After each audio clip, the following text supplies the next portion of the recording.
Alright folks, it's time for the long-awaited Fulton Armory M14 DMR scope mount. This is the scope mount I got from Fulton Armory. I ordered it from Burnell's. It was $225, I do believe. I've had it on the rifle for about approximately a year, I'd say. I got it last summer. Last summer was when I was starting to transition the rifle from iron sights only to scope mount, a scoped rifle. So here's my review. I'm going to tell it like it is, what my experiences are with it, and just so you all get a basic idea of what it is, of what to expect if you decide to get one. So let's begin. Also, you might hear music in the background. My neighbors are out having a pool party. So if you hear music in the background a little bit, I apologize, but that's just what it is. Alright, measurements for this scope mount. The length of it from back here to where it ends up here is 5.25 inches long. The rail height from where it starts on the other side of the receiver all the way up to where the rail ends is 2 inches, and the width up here on the top is 1.5 inches wide. And I got those measurements out there because I know some people who mount scope mounts on their M14s would like to know the height, because if your scope sits lower to the receiver, that's a better deal. But with this, you have to have a cheek pad, a cheek rest. So that is what it is, and it's worked out so far. Alright, pros. These are the pros that I've found with having this scope mount on the gun, on the M14. So here is the pros that I've come up with. Made of 8620 steel. That is a very durable scope mount. I mean, it's made of some good quality steel. You're not going to be breaking or bending that anytime soon without power tools. And it's very tough. The 1913 Picatinny Rail. I know a lot of you can already tell that from looking. It's not a Weaver rail, it's a Picatinny rail. It has 13 slots of mounting space, 13 slots up on top, so you can have your scope rings and scope as far and back as you want them, or your red dot, or whatever optics you choose to run. It has 3 points of contact on the receiver. It has a little bar back here in the dovetail that's screwed down. It has a screw that's touching the front of the receiver, and of course it has one on the left side holding it to the rifle. And it doesn't sit too high off of the receiver. You will have a chin weld if you don't have a cheek riser, but I was able to chin weld it pretty well. I know it's not very practical, and I know in a few videos where I was shooting this without a cheek pad, people were kind of getting on to me like, you need a cheek pad, you need a cheek pad. And but I mean, even though I didn't have one, I was still shooting pretty decent with it, just being chin weld. Just having the rest of my chin back here. But as you can all see back here, I have gotten a cheek pad to bring my cheek down and raise my eye up to the scope without having to try to stress my neck or rest on my chin. So keep that in mind. I mean, it doesn't seat too far off of the receiver, but you're still going to need a cheek pad. It's not as high as some other ones. And that's about what did it for the pros, the good points of it. Now come the cons, and there's a lot of cons. There's fewer points in the cons, but the meat of the details in the cons is what really counts here. The mounting screw is made of cheap pot metal. Alright, here is the first receiver screw. Now I don't know if you can all see that, but look there at the end of it. You see all them threads? They're all mashed. This was from barely turning it into the receiver finger tight with just your fingers. It was doing this with just finger pressure, threading it into the receiver, and it did that. The cam lock has to be ground for proper thread clearance. Like I said in the notes, the cam lock has to be ground down for proper thread clearance. Now, what that means is, if you can see here, I've got my camera zoomed in on the other side of the gun. I turned the gun around. This part right here that goes around this screw, this was the cam lock. Now look how high it was before we ground it down. I mean, note how high it was. Now, I drew a picture showing why we had to grind that down. Alright, here is my visual example of why we had to grind down the cam lock. It's not the best in the world, but I hope it conveys the process that we had to use or had to do very well. I hope it gets the idea across. Alright, here's the M14's receiver. Just visualizing that, just an example. Here's where the bolt locking lugs roll through on the inside. This is the left side of the M14's receiver, where that threaded hole is. Alright, here's the scope mount. Here's the receiver screw, and then here's the cam lock. And this is exactly what it was doing. See, there's the threaded part of the screw. This is exactly what it was doing before we ground it down. And that's exactly how the cam lock looked too. Not exactly, a rough picture, but you're all getting the idea. And that second line right in there is how far we ground it down. So that way that screw would go all the way in and hold the scope mount. I'll show you the screw that we have in there now. See? It's riding just enough into the receiver to where that locking lug of the bolt, which is back here, being stopped by the bolt stop. It's just in far enough to where that bolt will still ride in the rail and clear that without that poking through and jamming the gun. But before we ground down that cam lock, and it's evident on the other screw, the first screw, see where it's all ground off? That's as much thread engagement we were getting in that threaded hole. This was as much thread engagement as we was getting, with that cam lock still being the way it was when we got it from Fulton. So we had to ground it down just enough so where that screw would finally get all of the thread engagement that it's able to get and hold the scope mount on. Alright, the next comm. It would not stay on the rifle. It had to be JB welded on. It would come loose because of recoil. And this is the sad truth. Because even though after we ground down this cam lock to where the screw would get enough thread engagement to hold it on, it would still jar itself loose because of recoil.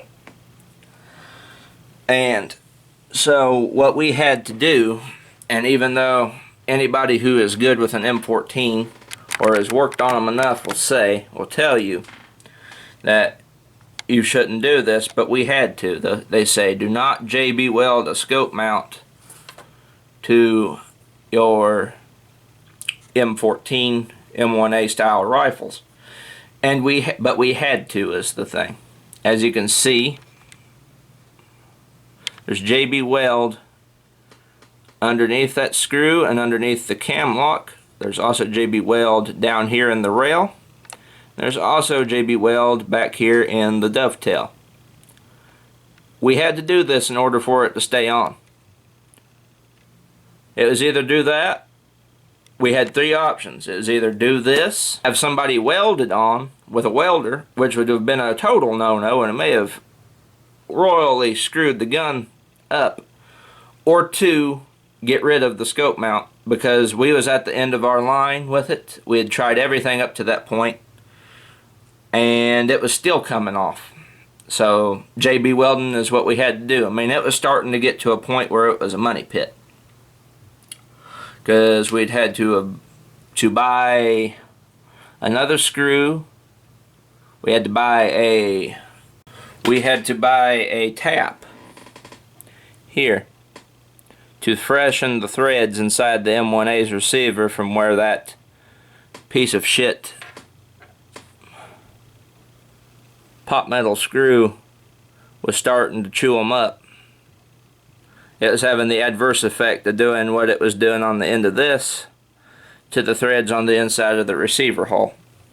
So I had to get a 1232 tap. I do believe we got this from Midway USA, although I can't remember. And this cost a pretty penny too, I do believe, if memory serves me. So it was becoming a money pit of a investment. So because it went from $225 for the scope mount, $20 I believe for another screw, and then a good sum of money for a custom tap from Midway for the M14's receiver. I think we got this from Midway. I'm not sure. I can't remember. So that was our options.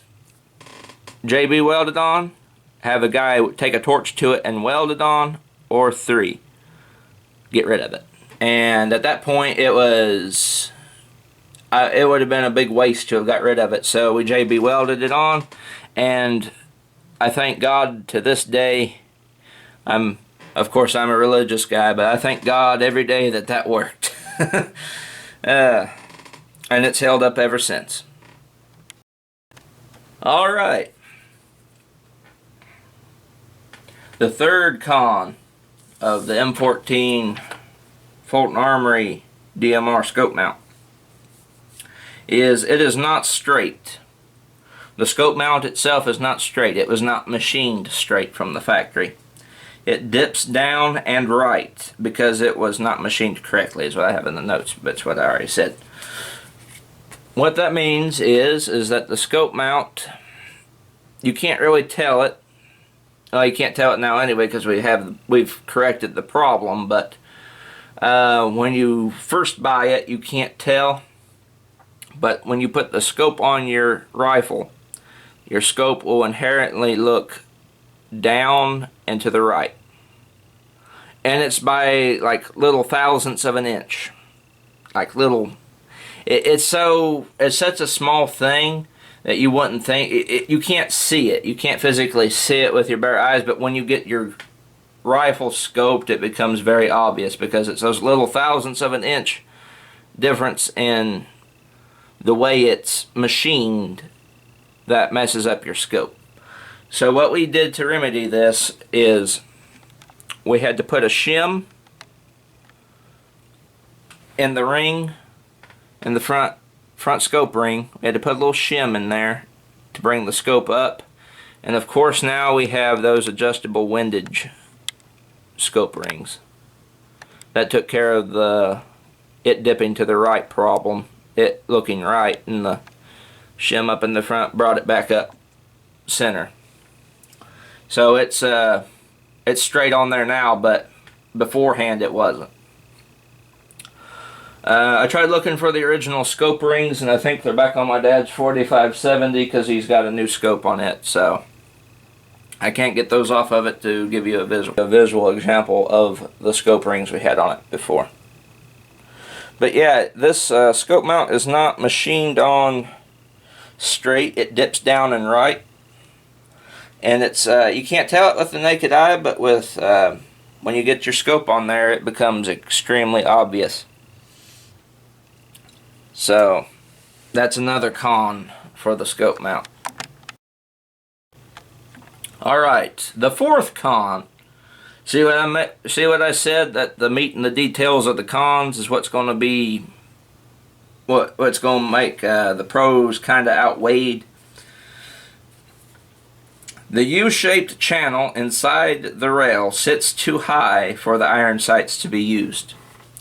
I'll go ahead and roll in a little clip I took before doing this video of the iron sights looking through the scope mount and the U-shaped channel.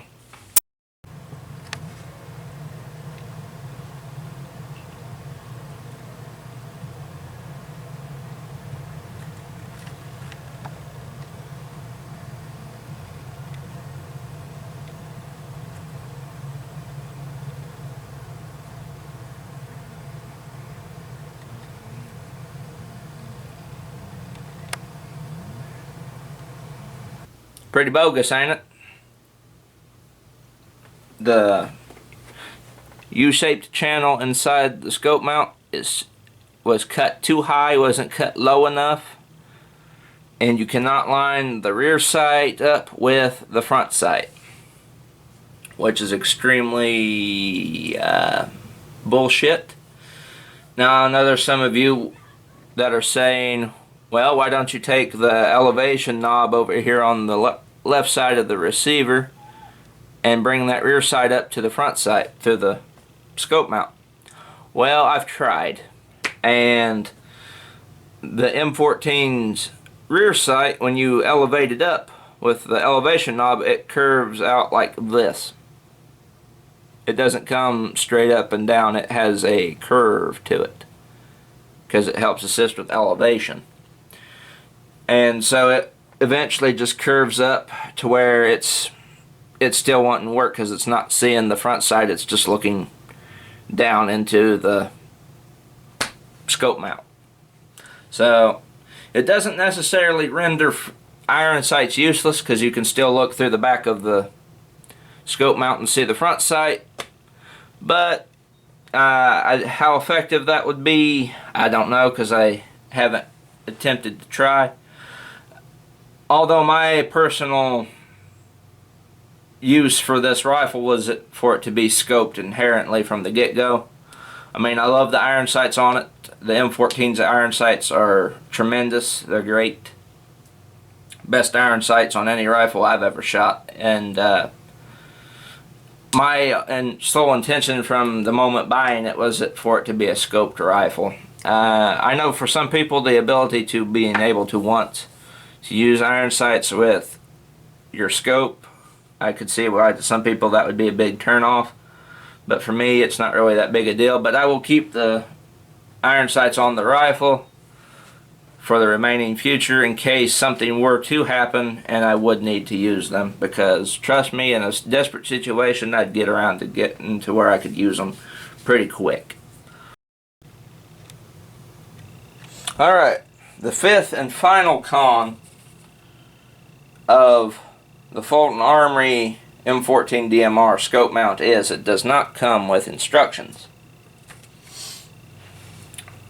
Now, I'm going to show you the package it came in, because I kept it a year ago because I foresaw this very day a year ago, and I figured I would keep the package for reference sake. And this is it. Just a little thin piece of cardboard.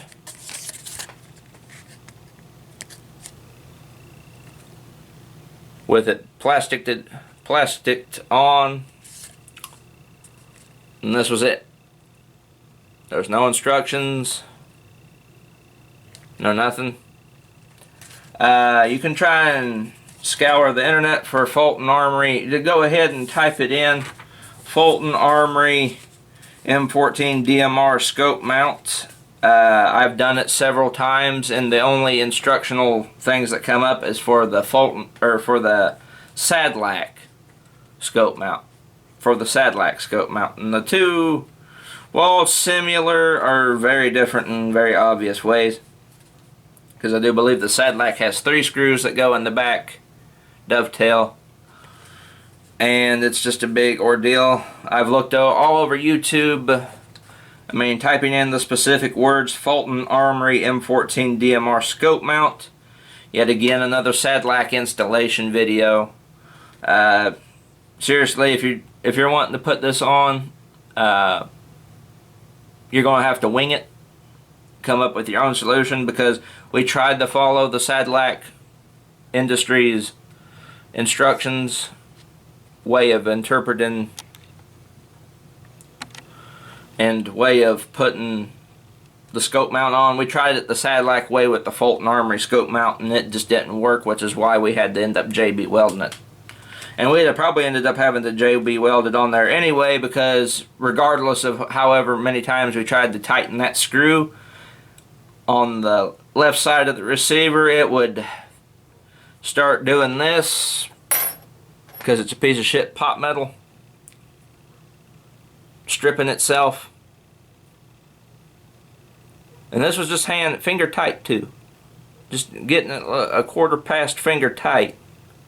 Well, even while it was finger tight, a little bit tighter than normal on finger tight, and it would start stripping itself. The one that we have in it right now is not too badly mangled, because we were already basically halfway to where we are now with it when we put that new screw in. But yeah, I mean, go look around on the internet, try to find some anything Fulton Armory scope mount related. I've done it. I've looked far and wide and been there and back again looking for it, for anything Fulton Armory related scope mount wise. And there's some forums, I mean, there are people that talk about them, but every forum that I've ever been on is the same old drab.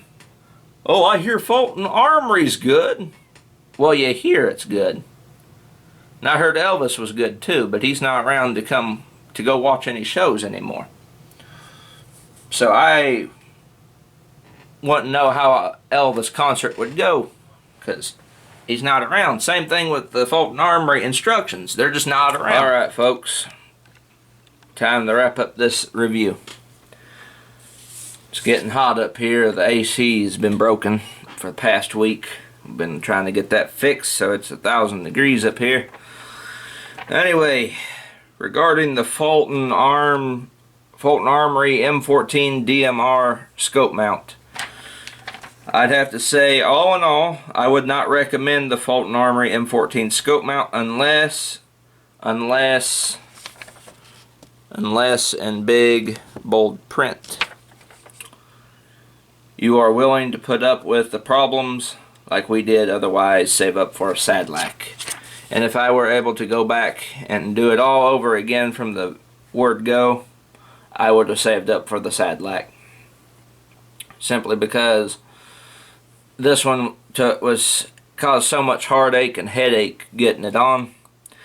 Do I like it? Yes, now. I do now that it's been JB welded on. But it sucks that we had to go to that extreme to get it to stay on. So no, I would not recommend getting a Fulton Armory M1A scope mount. It's just too much trouble, and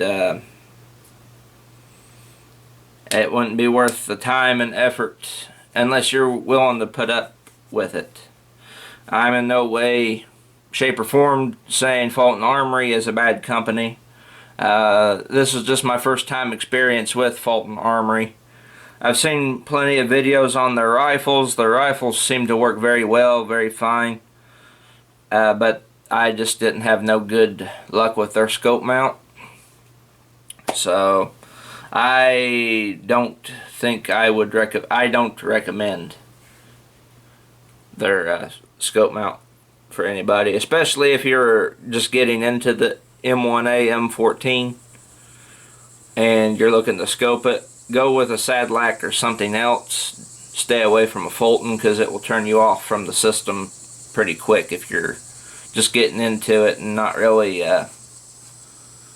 that much into an M1A. You just have one just to have one, or you just like the history behind them. I, on the other hand, was willing to put up with it, and we muscled through, and the extremes to which we had to get it on there was both time consuming and both frustrating, but in the end it worked out. Unless you're willing to go through all of that, I'd suggest stay clear from them. Well, anyway, this has just been my honest opinion. I'm telling it how I went through it. So, I'm not trying to say Fulton Armory is a bad company. They're not. This one product that didn't go very well for me in person. For me personally. So anyway, give the video a like if you liked it. Give a video a dislike. Comment down below what you thought. And I'll see you all in the next video, whenever that may be, weather depending, time depending. Well, anyway, this has been Pliskin. I'll see you all in the next video.